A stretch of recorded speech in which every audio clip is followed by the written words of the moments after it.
காஞ்சி மகா சுவாமிகள் அருளிய தெய்வத்தின் குரல் பாகம் 3 பகுதி 14. ஆதிசங்கரரின் ஆச்சாரிய பக்தி.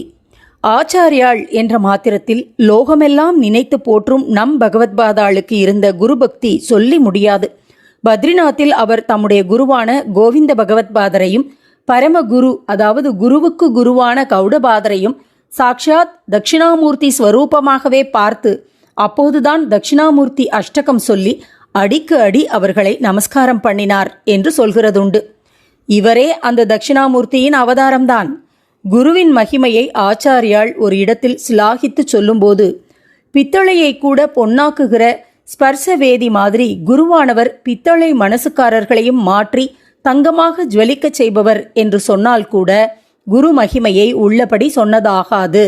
ஏனென்றால் ஸ்பர்சவேதியில் இருந்த பித்தளை தான் மட்டுமே ஸ்வர்ணமாக ஆகுமே தவிர மற்ற பித்தளை வஸ்துக்களை ஸ்வர்ணமாக்குகிற ஸ்பர்சவேதியாக மாறாது.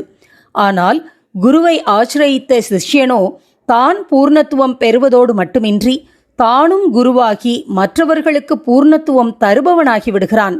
அதனால் குரு ஸ்பர்சவேதிக்கும் மேலே என்கிறார்.